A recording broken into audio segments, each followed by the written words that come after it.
Good morning students. आज हम class 5th में ईवीएस का chapter number 10 production of foods के चैप्टर की रीडिंग को आगे बढ़ाएंगे। आज हम पढ़ेंगे रोल ऑफ गवर्नमेंट, यानी कि एग्रीकल्चर वगैरह में सरकार का क्या क्या रोल होता है, क्या ही भागीदारी होती है। तो सभी बच्चे अपनी बुक का पेज नंबर 61 ओपन करेंगे। जिन बच्चों के पास बुक नहीं है वो इस वीडियो को ध्यान से देखेंगे और समझेंगे। रोल ऑफ गवर्नमेंट यानी सरकार का क्या काम है, इसमें योगदान। Small scale farmers need timely aid for buying seeds और फॉर सेलिंग देयर प्रोड्यूस, यानी कि जो छोटे स्तर पे जो किसान वगैरह होते हैं उन्हें समय समय पे बीज खरीदने के लिए पैसे चाहिए होते हैं और अपना या फिर कोई एक स्तर चाहिए होता है बीज खरीदने के लिए और अपने सामान को बेचने के लिए। Here is what the government can do for them. यहाँ पे कुछ ऐसी चीज़ें आपको दे रखी हैं जो कि सरकार उनके लिए कर सकती है। Low interest rates to be levied on agriculture loans, यानी कि जो एग्रीकल्चर के लिए जो हम खेती बाड़ी के लिए जो लोन्स होते हैं उनके ऊपर लो इंटरेस्ट मिल सकता है, गवर्नमेंट ऐसा कर सकती है, यानी कि कम ब्याज पर। Making land available to the farmers at affordable prices, यानी कि किसानों के लिए जो ज़मीन वगैरह है वो कम पैसों पे उनके लिए होना, ये भी गवर्नमेंट कर सकती है कि उनकी जो ज़मीन के जो पैसे हैं, प्राइजेस हैं, वो इतने रखें कि वो जो छोटे मोटे किसान हैं वो उन्हें भी खरीद सकें।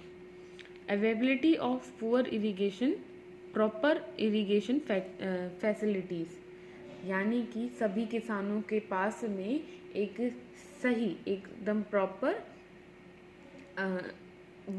इरिगेशन फैसिलिटीज़ हो, यानी कि खेतीबाड़ी की उपकरण वगैरह हो, मशीनरी हो और जगह, पानी की अवेलेबिलिटी सब हो। Easy access to good seeds and fertiliser, उनके पास सही आसानी से वो लोगों को अच्छा बीज वगैरह, अच्छी सीड मिल सके, खाद वगैरह मिल सके। ये सब भी गवर्नमेंट के रोल में ही आता है, गवर्नमेंट के योगदान में ही आता है। A market and a good price for their produce, एक ऐसा बाजार जहाँ पे उनके उत्पादन के अच्छे खासे पैसे मिल सकें। Changing food habits, ask your grand parents which fruits and vegetables were available and in which seasons, यानी कि आप लोग अपने दादाजी या दादी वगैरह से पूछिए कि पिछले समय में, पुराने समय में अब क्या बदलाव आया है, कि पहले के कौन से समय में, कौन से मौसम में कौन सा फल और कौन सी सब्जियां मिलती थी।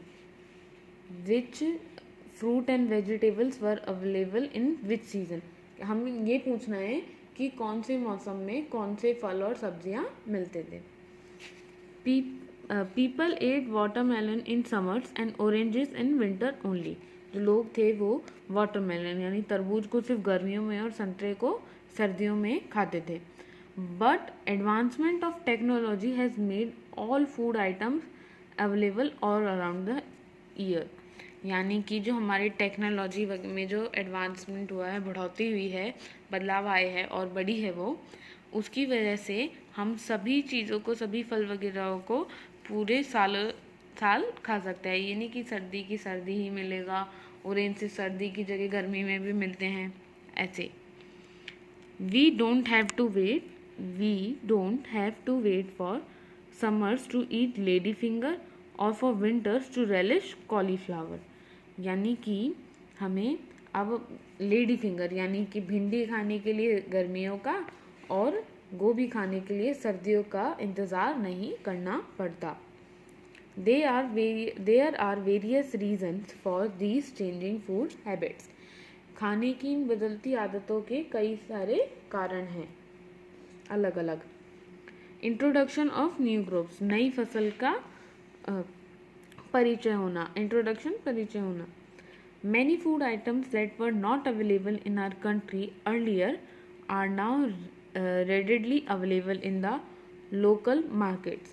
पहले ऐसे बहुत सारे फल सब्जी वगैरह थी जो हमारे देश में नहीं मिलती थी, पर लेकिन अब वो हमारे बाज़ार में, हमारे मार्केट में मिलती हैं। लाइक जैसे कि kiwi, dragon fruit and seedless grapes. Kiwi हो गया, ड्रैगन फ्रूट हो गया या फिर सीडलेस ग्रेप्स हो गए, ये सब। These have been made possible with advancement of science and developed means of transport. ये सिर्फ कैसे पॉसिबल हुआ है, जो हमारी साइंस, जो हमारे विज्ञान ने जो बढ़ोतरी की है और जो हमारा जो ट्रांसपोर्ट का सिस्टम है उसमें जो डेवलपमेंट हुआ है। एडवांस स्टोरेज एंड प्रिजर्वेशन, जो स्टोरेज यानी कि जो रखना होता था और उन्हें संभालना, प्रिजर्व करना, वो सब भी अब एडवांस हो चुका है, बढ़ चुका है। Perishable items are now available around the year due to advancement in storage and preservation facilities. हम जो सभी खाद्य उत्पाद वगैरह को सही तरीके से अच्छी जगहों पर स्टोर कर पाते हैं, प्रिजर्व कर पाते हैं, इसकी वजह से भी ये सब साल दर हमें मिल पाता है पूरे समय तक। They are kept in cold storage, इन्हें हम कोल्ड स्टोरेज में रख देते हैं। किसी कोल्ड स्टोरेज, हम बहुत ज़्यादा ठंडी जगहों को कोल्ड स्टोरेज कहते हैं। फैक्ट्रीज़ वगैरह जहाँ पे बहुत ज़्यादा बर्फ़ वगैरह का काम होता है उसे हम कोल्ड स्टोरेज कहते हैं। जैसे आलू जहाँ पे रखे जाते हैं कोल्ड स्टोरेज में। They stay fresh and can be obtained in off season two, और इससे क्या होता है कि उन्हें कोल्ड स्टोरेज में रखने से वो ताज़े बने रहते हैं और उन्हें जब उनका मौसम नहीं होता तब भी खाया जा सकता है। आगे है increase in food processing industries. जो फूड प्रोसेसिंग इंडस्ट्रीज है उनमें भी बहुत ज़्यादा बढ़ोतरी हुई है। There is a huge variety of processed food items in the market nowadays due to various food processing industries.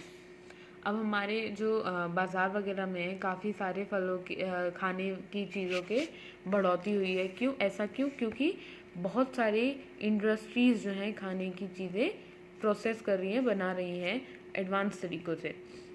Varied food habits in India, Bharat में अलग अलग खाने की आदतें। India is a large country with a variety of customs, traditions, cuisines and eating habits. Bharat जो है एक बहुत बड़ा देश है जिसमें कि रिलीजन, ट्रेडिशन, सभ्यता, संस्कृति और खाने की चीज़ें, हैबिट और खाने की आदतें सब अलग अलग हैं। There is a vast number of delicious eaten in different parts of the country. पूरे देश भर में, पूरे राज्य भर में अलग अलग तरह की डिशेस को हम खाते हैं। It will interesting to know about the special food items eaten in the different states of our country। ये बहुत ही मनोरंजक होगा कि अलग अलग जगहों पे कौन कौन सी बढ़िया बढ़िया चीज़ें खाने को मिलती हैं। तो यहाँ देखेंगे सभी बच्चे, आपको ये टेबल दे रखी है स्टेट्स की, किस जगह पे कौन सी चीज़ें मिलती है। जैसे पंजाब में मिलती है मक्की की रोटी, सरसों का साग, लस्सी, छोले भटूरे, अमृतसरी नान। गुजरात में ढोकला, थेपला, खांडवी, ढांसक, गुजराती कढ़ाई। महाराष्ट्र में वड़ा पाव, पाव भाजी, श्रीखंड, थाली पेठा, पूरन पोली, मोदक। तमिलनाडु में मिलता है इडली, डोसा, रसम, appam, शिरदंडी, chicken.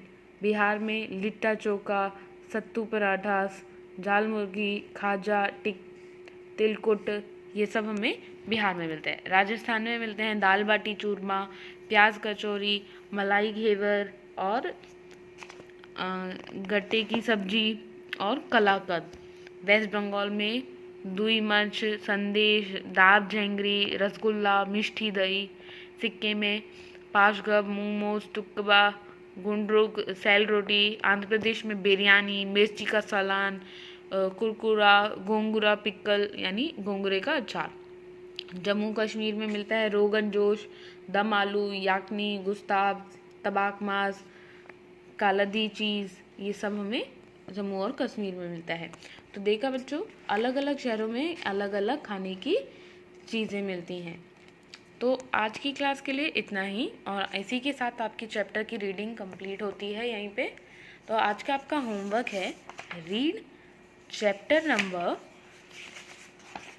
10 production of food. आपको ये पूरा चैप्टर कंप्लीटली रीड करना है। आज के लिए इतना ही। सी यू टुमारो। Thank you.